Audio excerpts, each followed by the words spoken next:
Welcome to Convini TV, where real estate is done differently. I'm Cameron Owens, CEO and co-founder, and I'm here with Greville Paps, one of Melbourne's leading property advisors.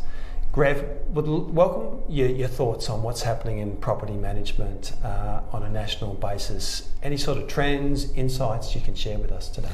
Thanks, Cameron. Yeah, look, property management's been a tough sort of place to play over the last 12 months, particularly with COVID and the moratoriums on evictions in some states finishing at the end of March this year.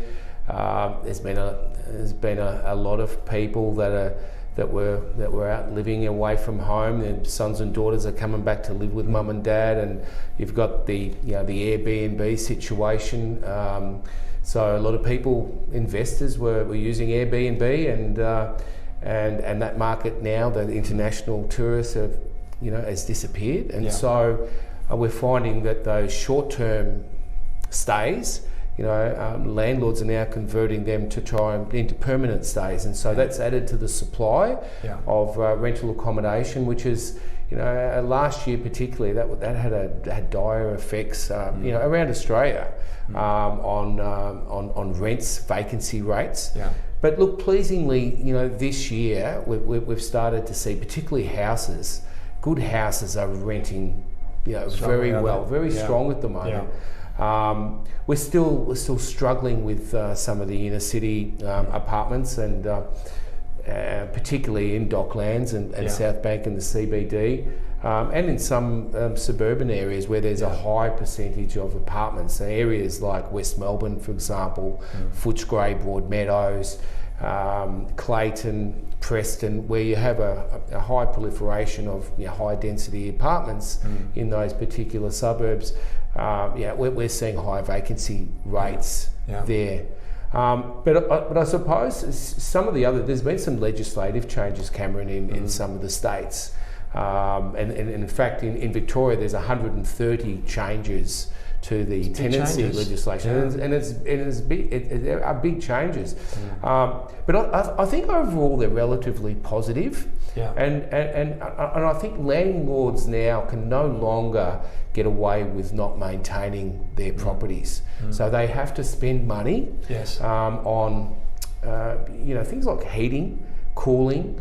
If you've got mould, if you smoke detectors and things like that, landlords now can't get away with not spending any money on their rental properties. They have to spend money, and I suppose that's a segue into prop pay, and that you can tell us a little bit about that. Yeah, absolutely, because we hear that what you explained there ad nauseum, and what we're seeing is that there's sort of cash flow stresses with some landlords, and they're struggling to actually make those improvements, and they need to be done. It's a legislative requirement for them to do that. So what we're seeing happening in the market is that landlords and property managers are starting to gravitate towards the types of cash flow solutions or buy now, pay later products that we're providing, because it's convenient, it's simple, and allows them just to smooth out some of those expenses over up to 2 years, as opposed to having to find that capital up front. So that's kind of a trend that we're seeing. So we're absolutely hearing and seeing what you just discussed there. Yeah, I think it's a great niche product because cash flow. A lot of landlords are strapped with cash flow at the moment, and to comply with these legislative requirements, they do need to spend money to update their premises to be in accordance with some of these changes to legislation. Yeah, that's right. And even to protect the yield that they're getting on their property. So there's keeping it safe, meeting a legislative requirement, but then it's just actually to either keep the yield or grow the yield. The money needs to be invested. Grev, I'd love to get your thoughts on the value of investing in good marketing and presenting your home when it comes to putting your house on the market for sale. Look, it's critical, Cameron. I'm often called in by my clients as and appointed as vendor's advocate. And so, you know, the first things that I'm looking at when I do the inspection of that house or apartment is that, you know, I'll have a bit of a dad's look, have a bit of a look around. Yeah. And sometimes there are things that we need to do before we present it for sale, and often before we appoint an agent. So things like, you know, painting, general handyman maintenance stuff.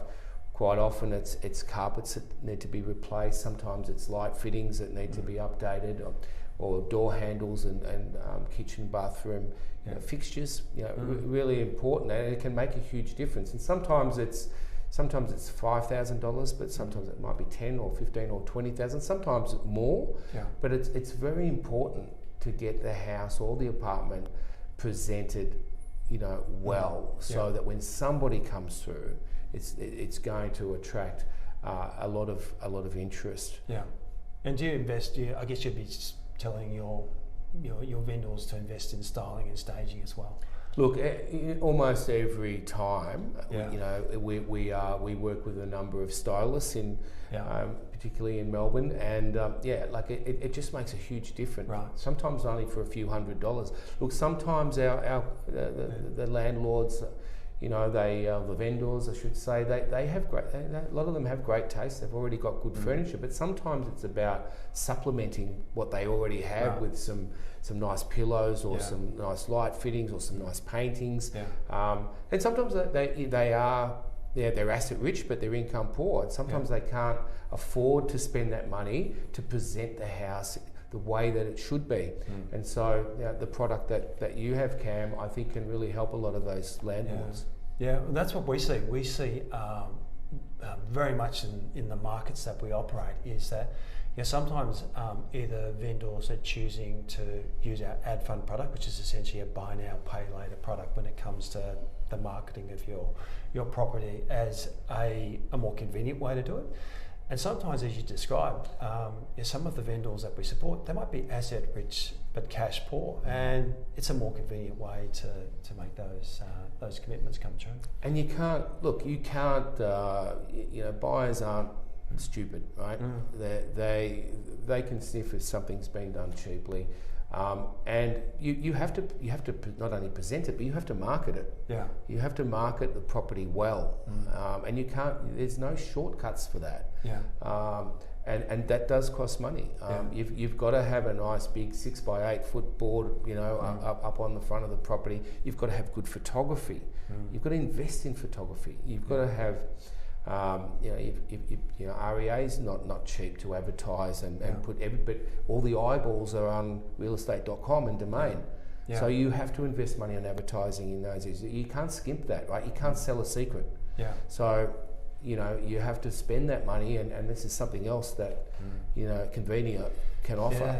Absolutely. We naturally support the advertising expenses, as well as the styling and staging, as well as those maintenance. And again, we just see is like yourself is it's your most important asset.